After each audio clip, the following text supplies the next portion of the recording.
Welcome everybody to B Unit Chat here, and I'm ready to deliver some thought-provoking podcasting with an iron fist.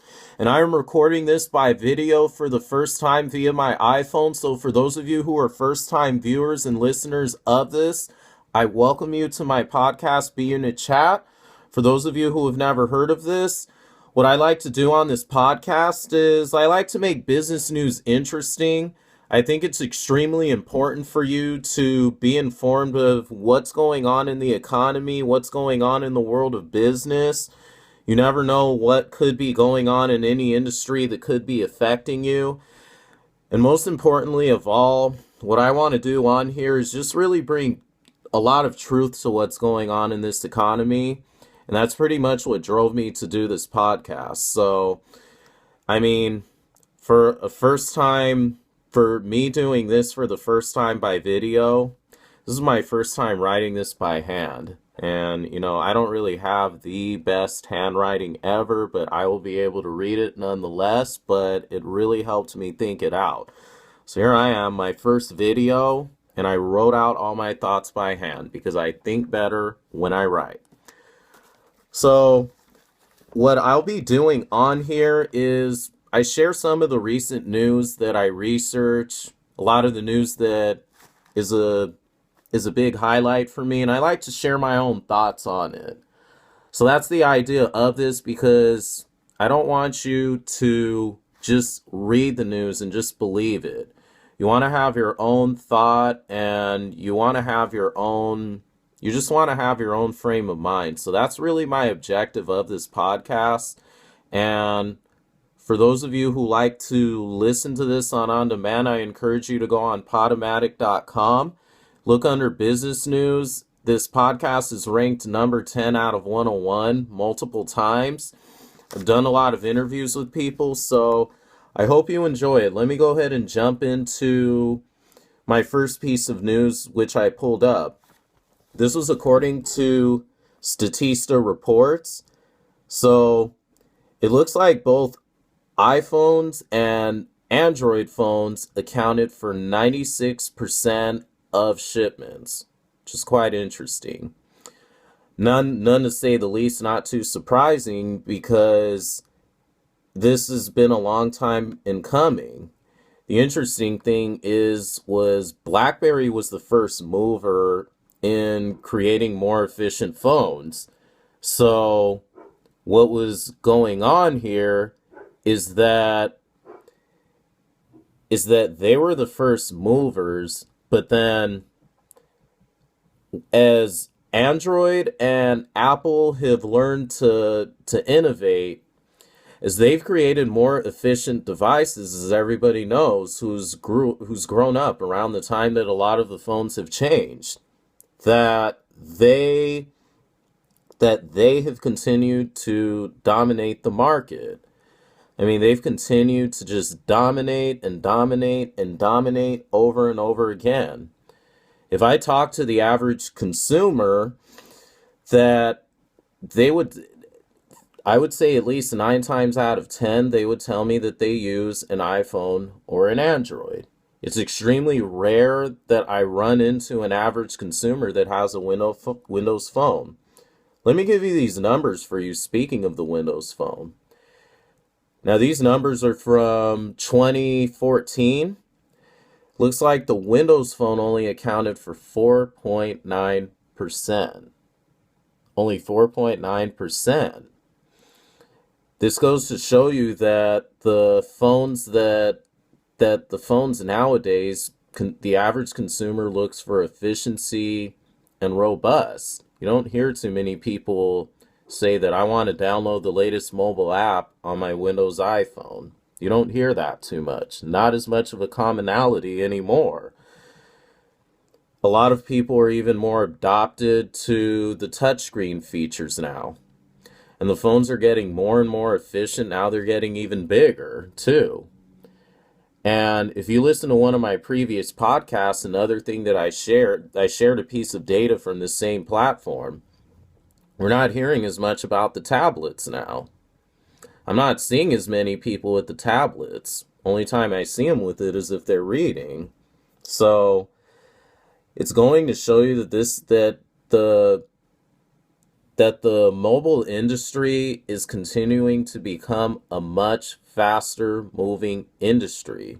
Every single year, the phones are changing. I mean, I'm sure it's by next year we're going to be hearing about the iPhone 7, maybe in the next year or probably in 2016. And that's pretty much what's causing, for those of you that haven't gotten the latest news, the Nasdaq is at record highs since the 2000s, and it's simply revenue based. It's not ultimately innovation based. It's not any new companies popping up. It's simply companies like Apple and Google that are continuing to just grow in revenue streams. So that's pretty much what's popping up the markets. Let me go into my other piece now. So it looks like according to Bloomberg, consumer spending jumps in January due to record low gas prices, which was going on for the last couple of months now. But as we all know, it's like I said in my previous podcast that it wasn't meant to last. Gas prices have already shot up. I'm here in Los Angeles, and I mean the average gas prices now are at least $3.20, probably more now. So it wasn't meant to last. There's another thing that I thought about too, was a lot of that a lot of people were hopeful that the savings were going to be passed on to the airline industry, but that was only under the condition that the gas prices stay low for a few more months. So that means, unfortunately, with these prices going up, that consumers are not going to be able to benefit from the savings, unfortunately. My only thought of this is, what if the airline industries started making changes to their energy sources? I mean, Airbus is already starting to do that now. The A380 is fuel efficient. They have alternative sources for energy to they have alternative sources of energy to fuel the plane. So what if other manufacturers start adopting alternative sources of energy? My take on that, and some people might actually be against this thought, but if you think about it, they would have more of an opportunity to make far more revenue if they were to consider other alternate sources of energy.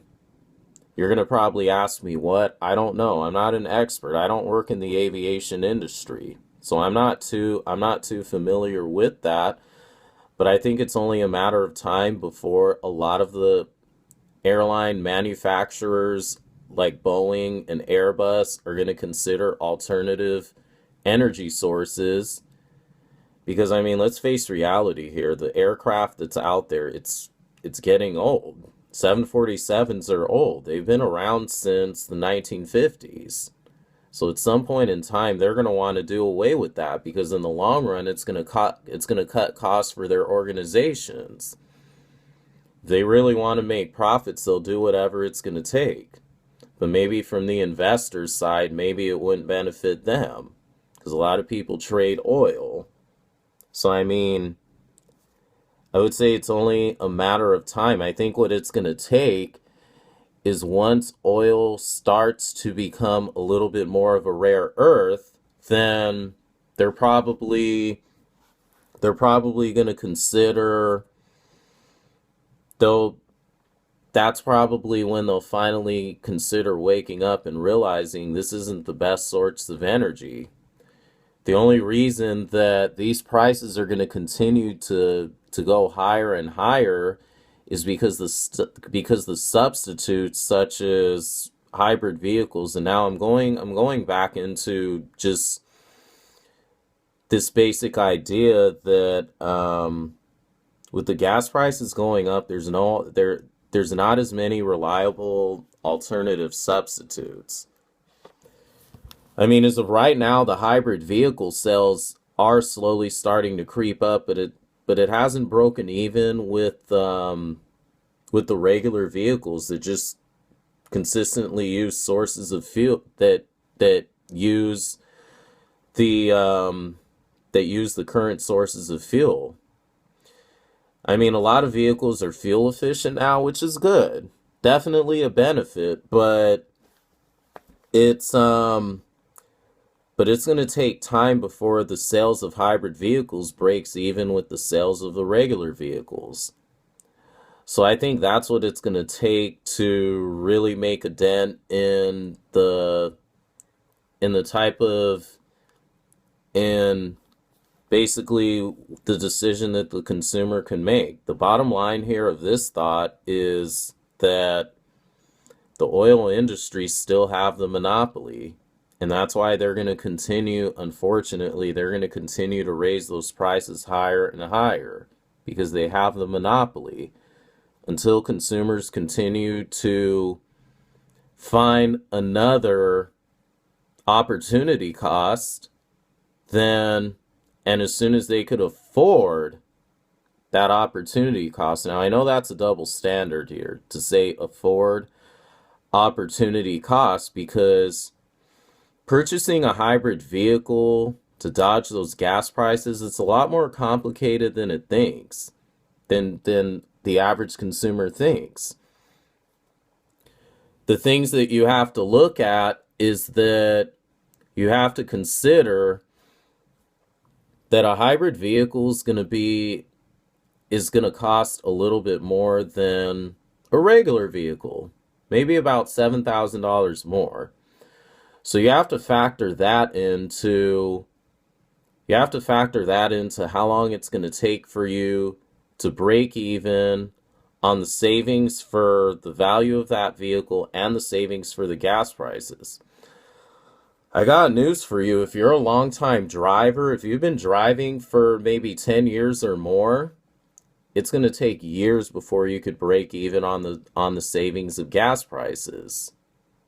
Because if you do the math, if you don't believe me, calculate the amount of money that you spent on gas for the amount of years that you're driving, and just a rough estimate, not an exact number, because I don't expect you to be able to come up with an exact number.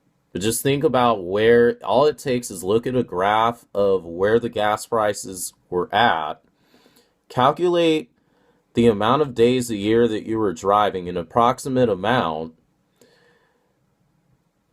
and then calculate the number of years left that you have on driving. Calculate how many years you're going to drive that hybrid vehicle. So once you calculate that, determine what your costs are, where the savings is going to be. So this includes the value of the vehicle and the amount of savings on gas. Put all those together. But if you're just willing to just go blindly in without even weighing in those costs, then you're not going to really know where you're saving. And you're simply being exploited and manipulated because of that. It looks like Costco, in recent news, Costco has dropped American Express. They've been longtime partners, and they've decided to join Citigroup and and I guess have a credit card program. In addition to that, now you're going to be allowed to use your Visa card at a lot of Costco stores now. All of them, in fact. The thing to remember about American Express is that they have very strict regulations and guidelines. Not a lot of people use them. And their fees, and they do charge more fees for retailers to be able to adopt their purchases. That's the one thing that a lot of people do not know about American Express. However, the good thing about them is they take heavy measures to make sure that they get their payments on time. And they always want to work with an organization that's profitable, and that's my speculation of why they've stayed with Costco for so long. So,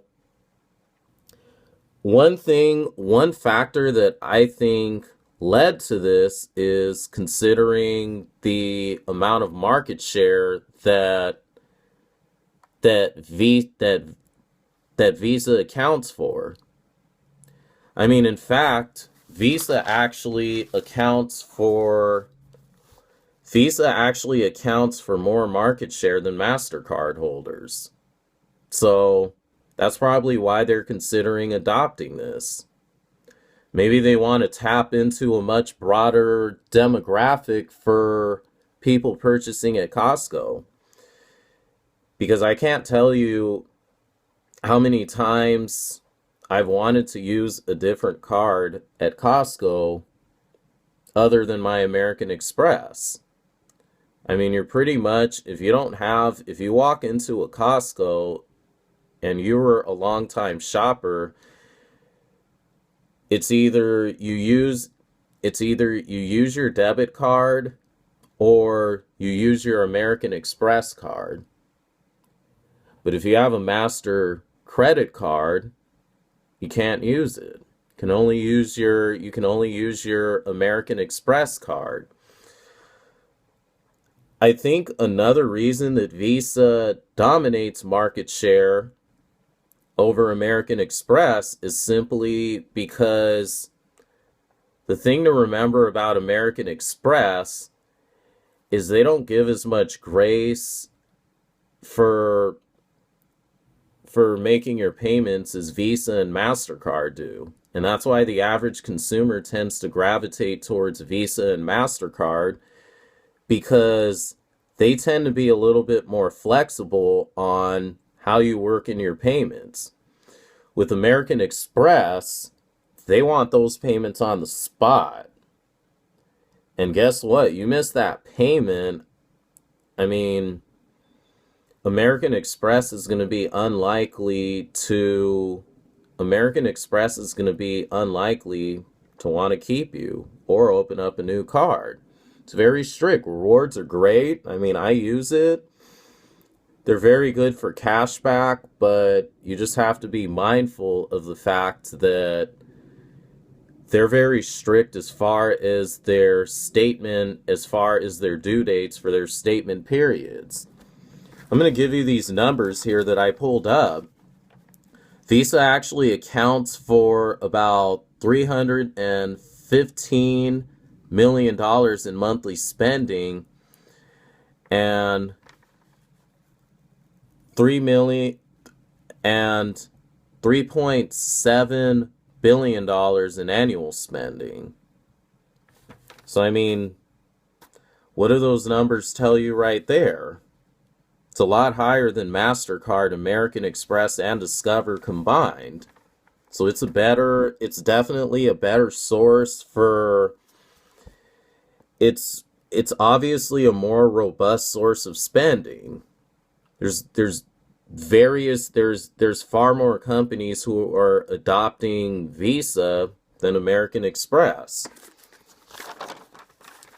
And they, I mean, surprisingly, they're way above MasterCard. I mean, they even dominate the market share in debit card holders as well. So, I mean, that goes to show you right there what's engaging this relationship. Broader demographic. So, as I said earlier, it looked like the stock market hit record highs only on the NASDAQ. But see, the only difference this year is that this was more This is more revenue based, meaning this wasn't because of new startup companies popping up. See, this time, a lot of social media companies like Twitter and Facebook and just a lot of these other technological manufacturers, they initiated IPOs at different times. So, I mean, don't be fooled. This isn't another dot-com boom. I mean, the dot-com boom that was going on before, there were just companies just popping up everywhere and initiating IPOs like literally within the first year, only to come to a bust in 2001. It was just a complete bust for them. But see, this year,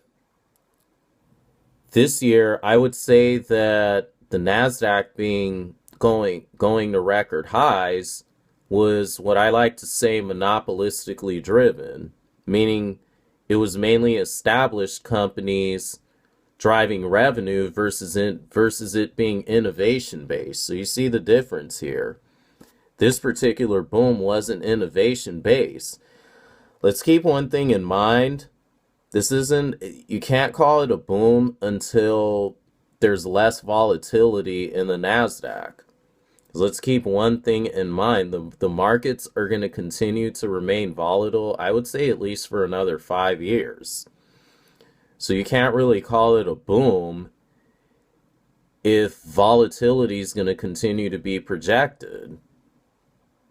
It's good that they closed at a higher rate, but it's only an advantage for those people who did the buy and hold strategy earlier. For those who jump in now, it's a very dangerous thing to do. So, I mean, this is again my take on this is it's not a boom. It's hard to call it a boom unless we can at least go maybe a couple of months or even more without such a hefty loss in the closing bells, because we sustain a great deal of hefty losses.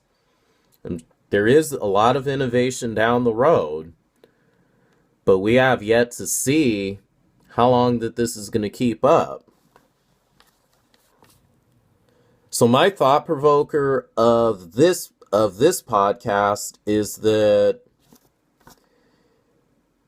it's kind of interesting how more people seem to believe that it's much more cost effective to manufacture abroad versus here in the US. You know, the argument is that labor costs are a lot lower, which is true. The overhead costs are much lower. It's much more business friendly. There's less tax regulation. So, I mean, that's true. However, let's keep one thing in mind, though. Is you own a company here, just remember one thing. You are cutting costs as far as your manufacturing, but keep this in mind. Is you have to pay the cost to ship that over here. Now you can get away with shipping it over here without insurance. So let's keep that in mind. Because I'm sure there's plenty of people that ship it over here without insurance. The thing is, if you have your product shipped here, or let's say you're shipping components here without insurance, that's an exposure right there. You're creating an exposure for yourself to lose your product should something happen. So I mean, I'm sure that there's plenty of people that streamline their insurance costs. If it's manufactured over there, it's not regulated for them to have it. So I mean you have to pay for the cost of shipping just to have it brought over here. Now the labor cost is much lower, but let's keep another thing in mind here is statistically there's a lot of products that have come from overseas that have been defective. I've even purchased, I'm not going to tell you specifically the name of the company or the brand, but I've purchased I've purchased a product that was made in China that was defective. Had to change it a couple of times, I believe. And the thing to remember is, yeah, I mean, while a consumer has to wait for another product to come through, I mean, ultimately you're creating an unhappy customer. But, it's not going to matter to the organization because they're going to do whatever it's going to take to cut costs. The thing to keep in mind here is you have more of a product liability exposure, which means that if your product is defective and it gets on the shelf of, a business that's looking to make record sales and suddenly the product is completely defective, then guess what? You literally are looking at opening up a product liability claim. So you got to have extra insurance for that. And it needs to cover the value of your product and partially of your organization because you don't have that product liability, and there is such a thing as product liability insurance, that you're looking to take a hefty loss in your company. So the one thing to keep in mind here is you manufacture it domestically over here, you have a better chance of cutting costs and monitoring the quality of your product. Now, one could argue that, well, you could have somebody monitor the quality of your product over there. It's going to cost you more to do that. It's going to take more time too. Let's keep another thing in mind here. We got a time zone difference here. So, I mean, that's another thing to keep in mind. Here's another thing. Look at the recent labor disputes that happened in our West Coast ports. What did that cause? It caused a lot of lead times for product to get onto the shelves of existing businesses.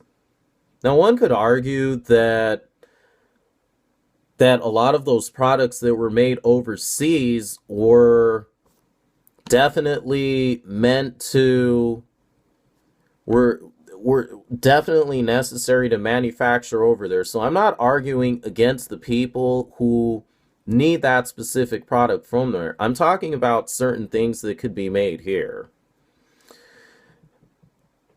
The thing to remember is if it's not manufactured here domestically, the thing to keep in mind is you have more of a chance of creating backlog and back orders on your product should a labor dispute in shipping arise. Now, maybe this is something that happens every 3 to 4 years, but the thing to remember is you don't have a substitute. You're holding your business movement hostage. That's what's happening here. Is you're holding your business movement hostage. So in essence, I mean, basically what you're doing is you're putting your business at risk.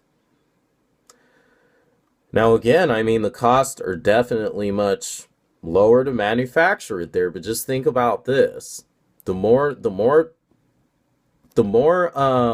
of your product that's built here, the less chance you have to worry about that.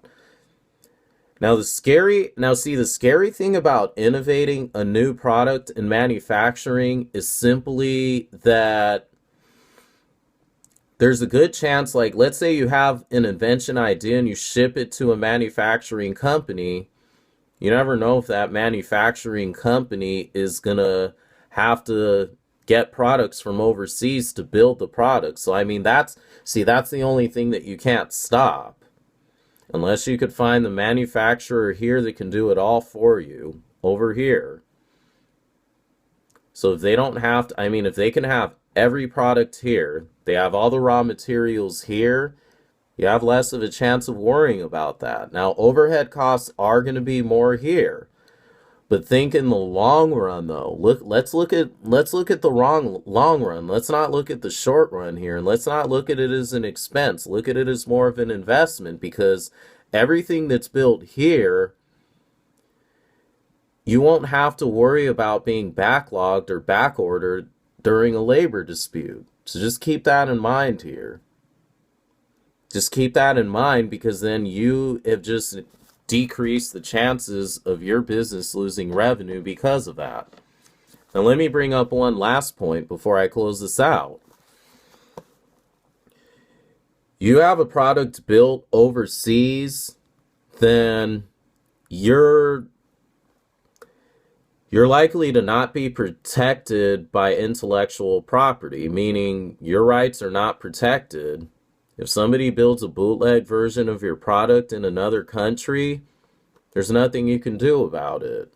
And I hate to sound harsh about this, but there's absolutely positively nothing that you could do about it. You could try to fight it, but how much time is it going to take? How much is it going to cost for you to fight that? I just brought up another cost here. You're looking at costs to fight a dispute for somebody taking your intellectual property. That's something to keep in mind. So I mean, these are out of the ordinary costs that a lot of people don't think of when shipping manufacturing overseas. Costs money and time to try to fight that. So you just got to ask yourself, is it worth the battle? If you absolutely positively you can't find the products here, there's no raw materials here, totally understandable. Build it over there. Just make sure that you know of ways to protect your rights, because otherwise somebody else takes it, then guess what? You lose your competitive advantage. So that pretty much closes out my thought provoker for this podcast, B Unit Chat 101, and I appreciate all of you listening and watching. I encourage you to go on Podomatic.com, follow me on Twitter, AJW at BUnitSocial101, and tune in next week for some more thought-provoking podcasting with an iron fist.